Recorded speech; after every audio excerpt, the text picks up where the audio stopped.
যার পিতার বিরুদ্ধে প্রকাশ্যে আন্তর্জাতিক অপরাধ দমন আইনে মামলা হচ্ছে, তৎপুত্র কি করে সামরিক ভাবে চাকরি করতে পারে? সে যত ভালো অফিসার হোক, যেহেতু তার পিতার বিরুদ্ধে রাষ্ট্র অভিযোগ এনেছে যে সে আন্তর্জাতিক অপরাধ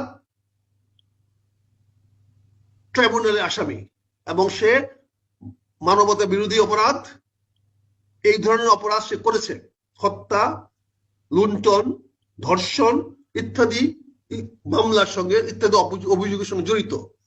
তৎপুত্র কি করে সেনাবাহিনীতে কর্ম থাকবে?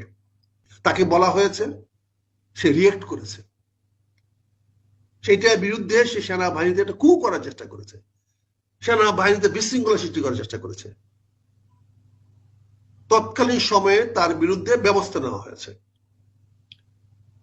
ব্যবস্থা নিয়ে তাকে কারারুদ্ধ করে রাখা হয়েছে। তাকে তো গুম করা হয়নি, খুন করা হয়নি, তার সম্বন্ধে বলা হয়েছে। কিন্তু সে তো মুক্ত থাকতে পারে না যখন তার পিতার বিরুদ্ধে রাষ্ট্র মামলা করছে। অথচ এই ভদ্রলোক এখন আইসা বাংলাদেশ সেনাবাহিনীর সেনা প্রধানের বিরুদ্ধে প্রকাশ্যে বক্তব্য দিচ্ছেন। এইটা কি আর্মি ডিসিপ্লিনের এগেনস্টে যায় না? সে আজকে আল্লাহর কথা বলে আল্লাহর নির্দেশ মানার জন্য উনি করতেছেন। তো উনার বাবা যে আমাদেরকে হত্যা করেছিল, আল্লাহর নির্দেশ হত্যা করেছিল ৭১ সনে। তিনি যে পাকিস্তানের পক্ষে যুদ্ধ করেছিলেন আমাদের বিপক্ষে, বাংলাদেশের বিপক্ষে, সেদিন কি তিনি আল্লাহর হুকুমে করেছিলেন? সেটা আল্লাহ কি তাকে হুকুম দিয়েছিল বাংলাদেশের মুসলমানদেরকে মেরে ফেল? সেদিন আল্লাহর হুকুম কোথায় ছিল? উনি আজকে টেলিভিশনে আল্লাহর হুকুম শোনান আমাদেরকে। উনি ইসলামিক রাষ্ট্রের কথা শোনান। উনি যদি আজকে সেনাবাহিনী থাকতো তাহলে বাংলাদেশ সেনাবাহিনী কি অবস্থা হইতো বুঝতে পারেন আজকে। আজমি যখন আর্মিতে প্রবেশ করছে, আর্মিকে সোর্ড অফ অনার দেওয়া হয়েছে, তো বাংলাদেশ আর্মি তাকে দিয়েছে। জামাতের সরকার ছিল না, তার বাবা গোলাম আজমের সরকার ছিল না, সরকারটা ছিল ৭১-এর মুক্তিযুদ্ধের সরকার।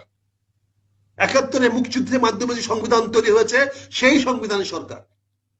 আজমি যে সোর্ড অফ অনার পেয়েছিল, সেই সোর্ড অফ অনার পেতে গিয়া সে যে শপথ নিয়েছে যে সংবিধানকে মেনে চলবে, সেই সংবিধানই কিন্তু তাকে সোর্ড অফ অনার দিয়েছিল। যে সংবিধানই তাকে বাংলাদেশের রাষ্ট্রে চাকরি দিয়েছিল। ভাই, আপনি যখন ছিলেন আর্মিতে আপনি কি করছেন বলেন? আপনি তো অর্ডার ডিফাই করেছেন। তো অর্ডার ডিফাই করতে পারেন আপনি? আপনি সেনাবাহিনীতে আল্লাহর অর্ডার পালন করতে হলে আপনাকে সেনাবাহিনী অর্ডার যদি কন্ট্রাডিক্ট করে তাহলে আপনাকে চাকরি ছেড়ে দিতে হবে। আপনি আল্লাহর অর্ডার মানতে গিয়ে, আল্লাহর নির্দেশ মানতে গিয়া সামরিক বাহিনীর নির্দেশ অমান্য করতে পারেন না, কখনোই পারেন না, কোনো অবস্থাতে পারেন না। আপনি যদি কন্ট্রাডিক্ট করে আল্লাহর নির্দেশের সঙ্গে, তাহলে আপনি পদটা ছেড়ে দিবেন, আপনি সেই পদে থাকবেন না, সেই চাকরিটা ছেড়ে দিবেন। এটি আল্লাহর বিধান, আল্লাহ সেটাই বলেছে। আপনি আল্লাহকে এইভাবে বাজারে বিক্রি করেন না।